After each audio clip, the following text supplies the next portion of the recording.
We are in week 3 of the 4-week series from the introduction of the Science of Mind textbook, the thing itself, the way it works, what it does, and how to use it. So this week is what it does.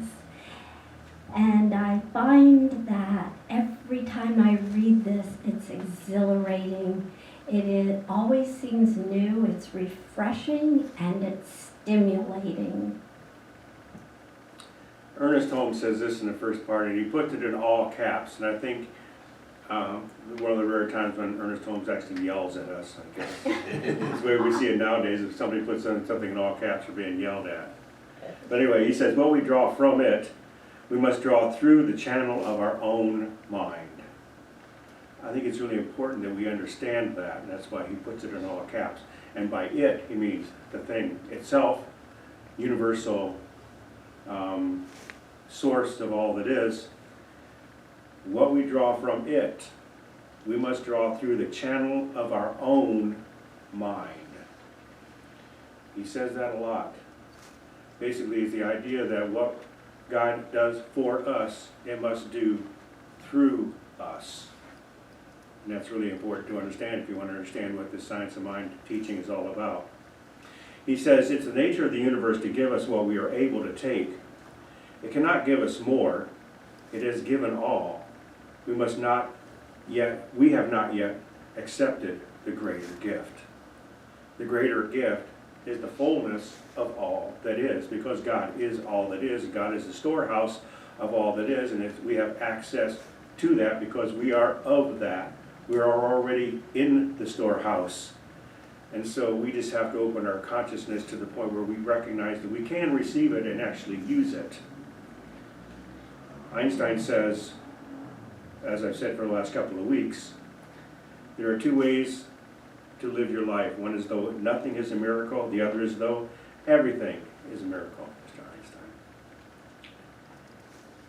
I was fascinated this week. How many times have you read this chapter, or this part of the book? And we've talked about it at least 20 times. And I never caught on to this. Ernest Holmes says basically the same thing.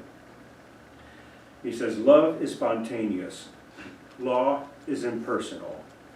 We should study the nature of reality with this in mind, and in this way we shall avoid 2 grave mistakes, either viewing life as made up only of mechanical laws, or viewing it as made up only of spontaneous actions, irrespective of law and order. Life must contain 2 fundamental characteristics. We shall see that there is an infinite spirit operating through an infinite and immutable law. In this, cosmos, and not chaos, finds an eternal existence in reality. Love points the way, and law makes the way possible. Now, when I talked about Einstein in the past, I said I think it's fascinating that he's not condemning the existence of miracles. He's just saying there are 2 different ways of looking at miracles and how they affect our life. And Ernest Holmes is saying exactly the same thing. He's saying there is an infinite spirit operating through there is an infinite spirit operating through an infinite and immutable law. And so the 2 things, law and spirituality, are actually working together in our life. And here we know we have learned how to actually do that. And so what it does is what it does through us exactly the same way. Ernest Holmes says only as much life as we can embody will really become ours to take or to use. Only much as we embody, only that part which we understand, only that part which we accept as ours, can we really make ours and learn how to use it. It is already ours, but we seem to be the weak link in terms of understanding and accepting that. He says the universe is infinite. The possibility of differentiating is limitless. There is one source of all that is. It can show up uniquely in every single person's life, in every single moment. It is there. It is working. It is expressing. It is manifesting in every single life. that we bump into every day. He says, trained thought is far more powerful than untrained thought. And the one who gives conscious power to his thought should be more careful what he thinks than the one who does not. The more power one gives to his thought, the more completely he believes that his thought has power, the more power will it have. It will have more power because we are more aligned with the realm of infinite possibility. We understand that we have a greater power at our access, so therefore we'll have more power in our personal lives in any given circumstance that comes along our way. So do you really understand the magnitude of infinite possibility? Infinite possibility. Do you understand the power in that you have access to? I came across a thought recently, what on earth was I thinking? And I contemplated literally of all the potential possibilities available to me on this earth planet. And why did I choose that one? Why did I claim that one to come in manifestation in my life? Of all the realm of infinite possibilities on earth, why did I choose that one? And if God is all that is, not limited to earth space, but above and beyond earth space, that opens the realm even bigger and broader. If my thought was trained on a greater potential sampling of possibilities, would I have settled on that one circumstance or condition that I chose? And if the earth is not the ending limit of all that God is, what on earth could I possibly imagine and choose from? So I don't know if you know this, but you may want to hold on to the edge of your seats. It would take 1.3 million Earths to fill the space of the sun. 1.3 million Earths to fill the space of the sun. Did you know that? And so I thought, well, let's expand a little further. There are between 100 and 400 billion stars in the Milky Way galaxy. And there are 100 billion to 2 trillion galaxies in the observable universe. And by the observable universe, I mean what we can actually see and study with the limited technology that we currently have. So to the ends of whatever our telescopic abilities are, there are 100 billion to 2 trillion galaxies. That means, conservatively speaking, because we went from the lower of those numbers, and I thought it's kind of interesting when we're talking about billions and trillions, to speak conservatively. But conservatively, we'll look at it in terms of the lower about. That means that there are roughly a septillion stars in the observable universe. A septillion is a 1 followed by 24 zeros. That's how many suns there are in the observable universe, only the part that we can see. Multiply that times 1.3 million Earth possibilities, size. I don't know what that number is. You do the math.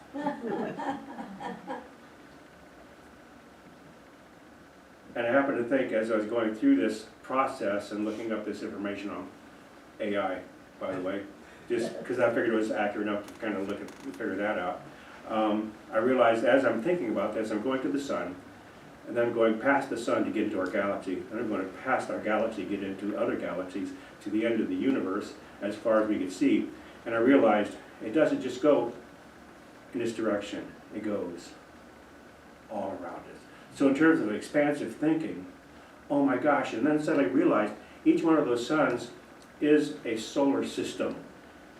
So I didn't even think about all the planets circulating all those septillion of stars. And so opens up my mind to the greater realm of infinite possibilities. What on earth was I thinking? What in the universe was I thinking? And I chose that one possibility. If my thought was trained on that greater potential sampling of possibilities, would I continue to choose the one that I did? Well, there's one choice that you made that I'm glad you made. Hello? We don't know what's out there in that universe, do we?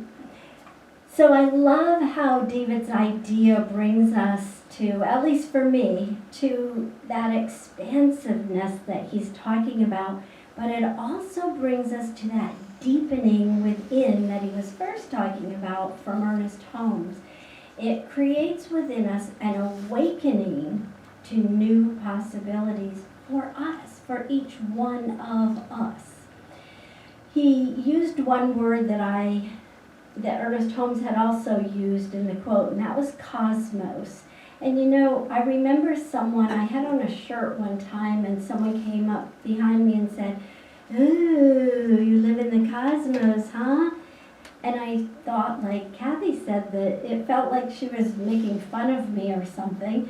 So I just moved on. I guess it had to do with my shirt and whatever it said on it. But I thought, you know what, this time I'm going to look up what cosmos exactly means. And it didn't mean exactly what I thought it meant. It's defined as orderly, intelligent, and harmonious system. So absolutely, we live in the cosmos. And we want to live in that orderly, intelligent, harmonious atmosphere all the time. So Holmes talks about the idea of love, just like David. Every time I read this, it's refreshing. There's something new, and I'm like, let me read that again. I don't think I've ever taken it this way before. But he's talking about love, and you know I love the idea of love, and I believe that's the only word we need in our language. But I'm seeing it anew.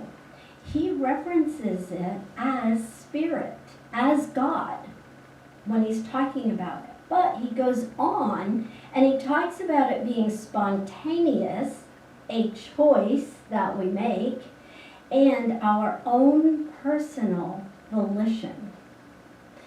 Wow. For me, that puts a new twist on the idea of love. The idea that we make a discovery and then we compel the immutable reaction within the law to make the demonstration for us. And we do all that within our own mind. It's our mind that is uncovering and discovering and making use of the law. And so it brought me to this question that I think is probably a question for all times. And it is, how well are we truly taking good care of ourselves? How well are each one of us taking really good care of ourselves?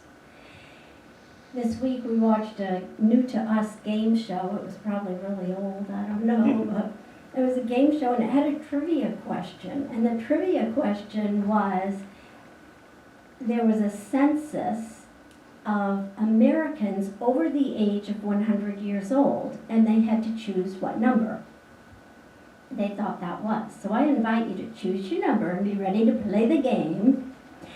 I thought to myself, well, I sometimes from time to time see somebody celebrating a 105th birthday, 105th. So maybe 5 to 20 people was my guess.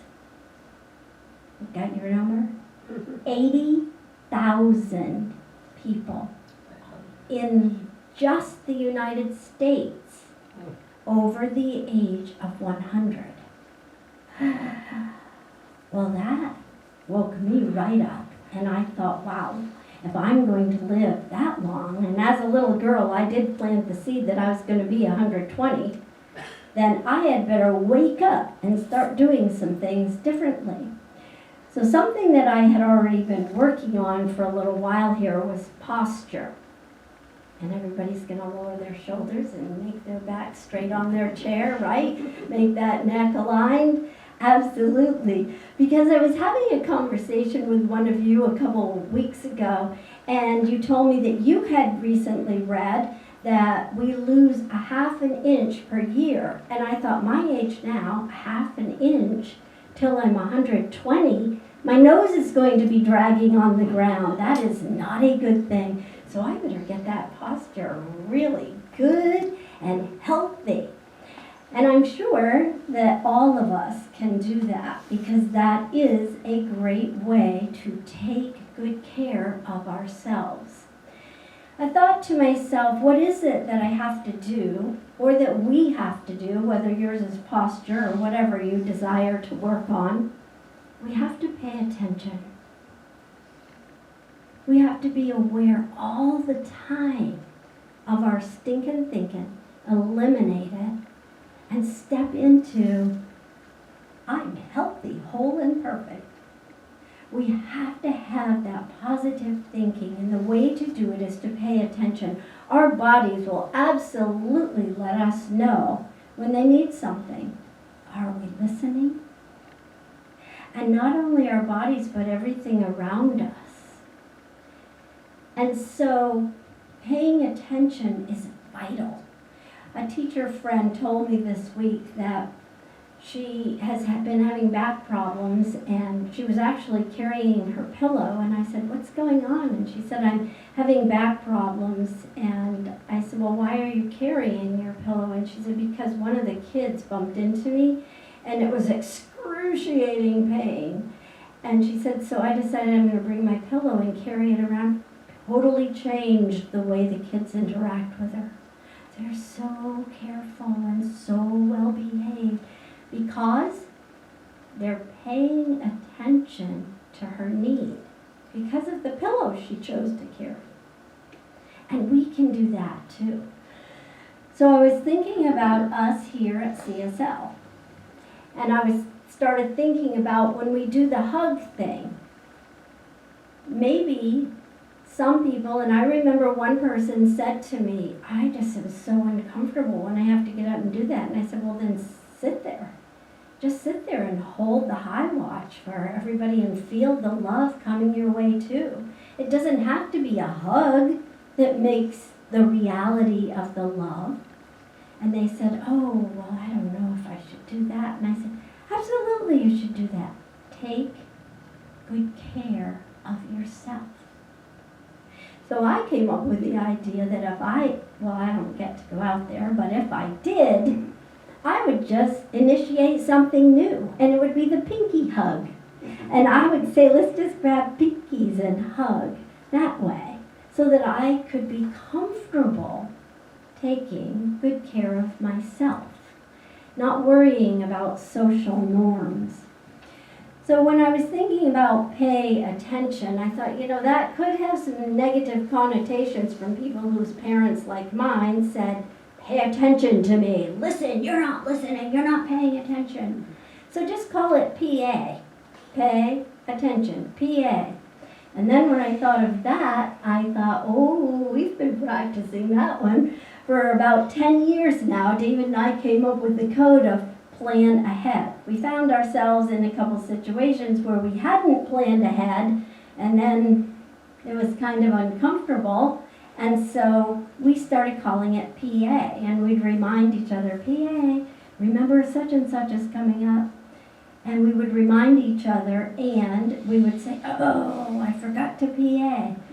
And so pay attention and plan ahead for yourself.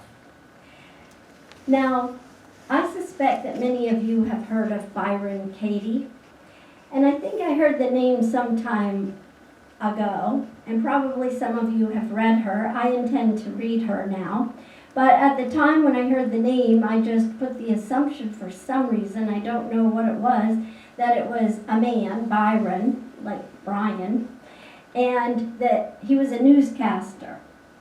So when I had this come up recently in my life, I thought, and I don't know that much about this person except for what I looked up, and she's an author, a speaker, and a spiritual teacher, but I did like the idea that she shared. She shared that she had developed a self-inquiry method for herself to find freedom from decades of depression, and that she no longer had depression. She said that she believes suffering stems from believing stressful thoughts, not the actual events themselves. We carry that thought long after the event has concluded. And doesn't this sound like science of mind? So whether she is or not, she's a science of mind kind of gal. She wrote, all the suffering that goes on inside our minds is not reality. It's just a story we torture ourselves with. Yikes! It made me think back to how many times I've tortured myself with my story. Yes, and I bet you can relate whether you admit it or not. It does feel like torture when we're having all those thoughts. So here is her situation to deal with it.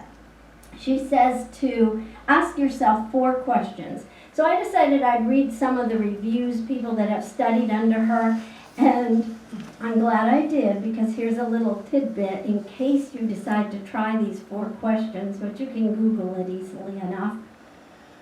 One guy said, when I got to the second question, at the end of the second day of exploration, and I thought, what?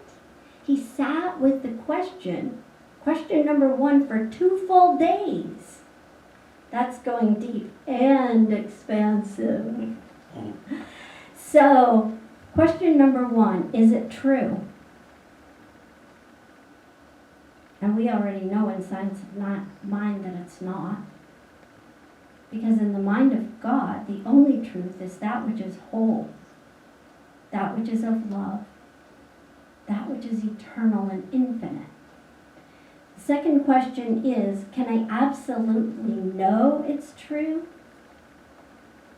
Now here was a good one for me. How do I react when I believe this thought? When I believe a thought that is torturous for me and holding me back from my good? What am I believing? What am I telling myself? And the last one is powerful. Who would I be without that thought?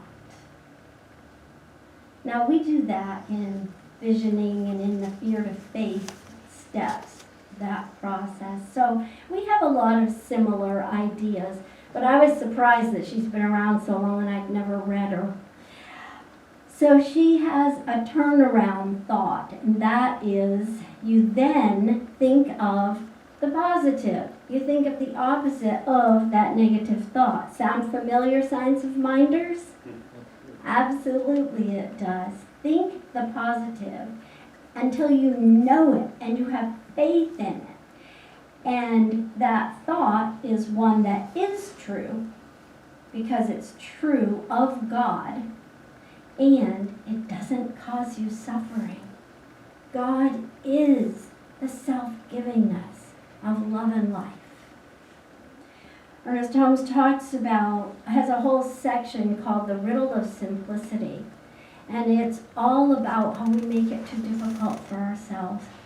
Just stand up, flatten that back, and press those shoulders down. Take a breath and move on.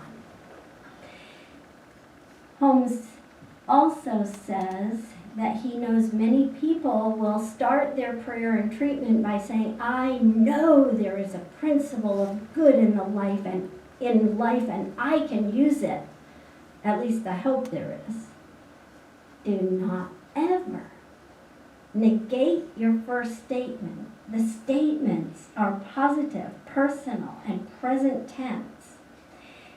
Hope, he says, is good. It's better than despair. But truly, my beautiful friends, do we want to live in despair? No. So plant that seed of hope if you need to, if you're having trouble rising up, and then move beyond it. into the realm of infinite possibilities where you choose that which you desire. And so my summary today of what it does is written by Ernest Holmes. Thank you, Dr. Holmes. It goes like this. When we have arrived at the ultimate, that is the ultimate. It is the way the thing works. Therefore, we have a right to say that there is a law involved and that this law executes the word. We discover laws, find out how they work, and then use them. And so it is. So it is.